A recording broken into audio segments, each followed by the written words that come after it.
Hi, welcome to Mysteries of the Bible.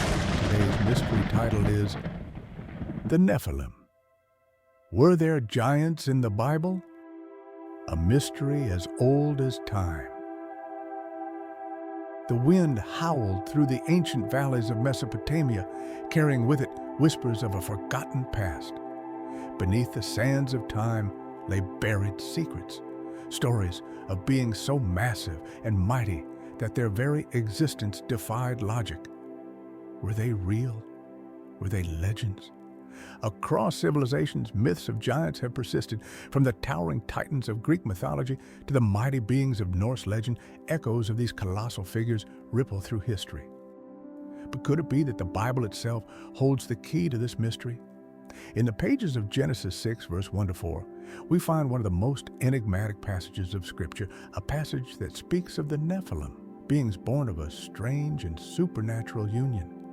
As we journey through this mystery, we will unravel ancient accounts, biblical references, and hidden truths that may reveal the reality of these legendary giants.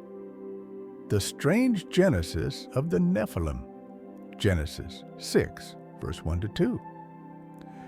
And it came to pass, when men began to multiply on the face of the earth, and daughters were born unto them, that the sons of God saw the daughters of men, that they were fair, and they took them wives of all which they chose.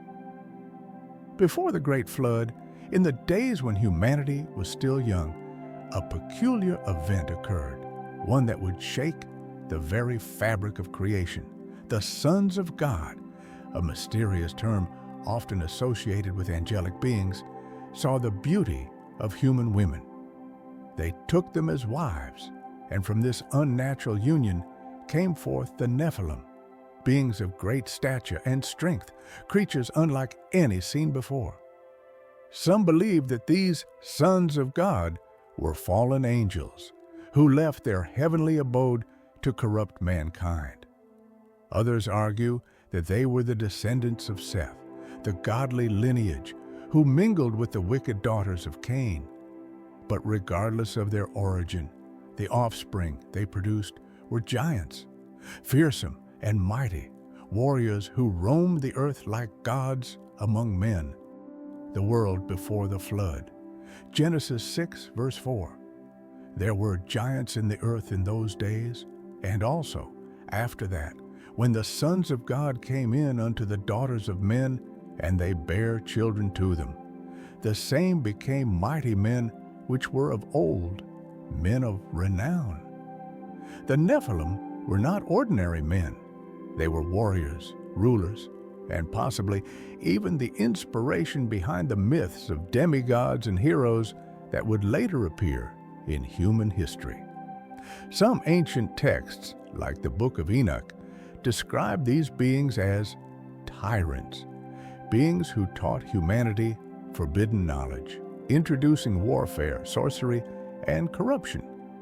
It was in this world dominated by the wickedness of men and the influence of these mighty giants that God made a fateful decision. Humanity had fallen too far.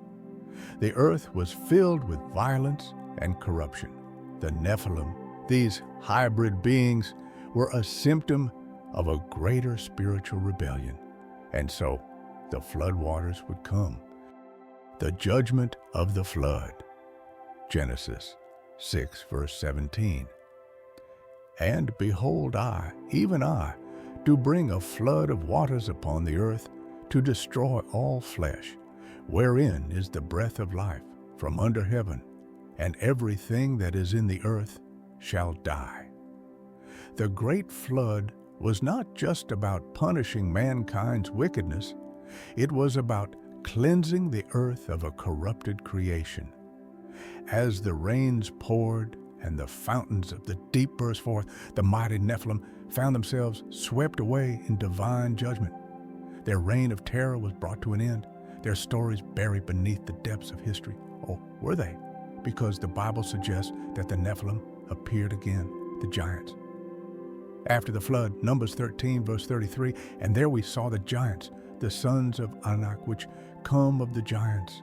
and we were in our own sight as grasshoppers, and so we were in their sight.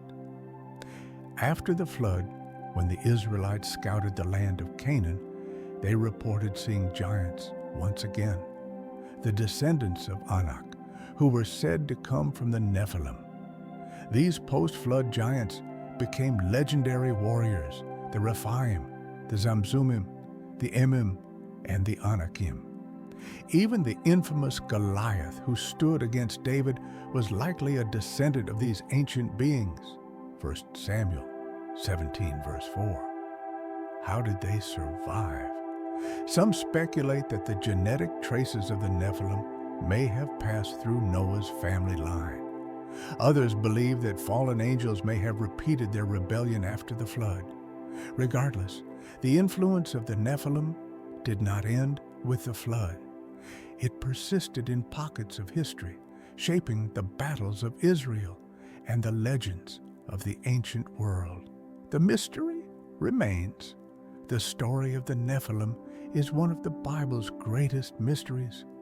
Were they truly the offspring of fallen angels and humans?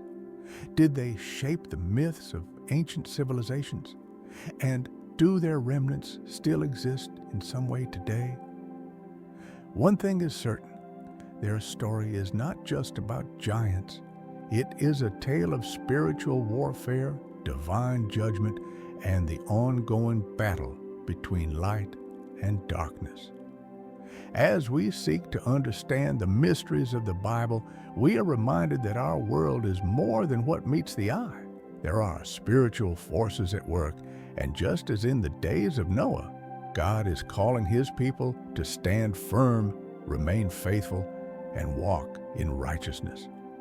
The Nephilim may be a mystery, but God's truth is eternal. What do you think? Could the Nephilim have shaped human history? Do traces of their existence still linger in ancient myths and legends? Share your thoughts in the comments. Don't forget to like, share, and subscribe for more unknown mysteries of the Bible. Stay tuned for our next deep dive into the supernatural secrets of Scripture.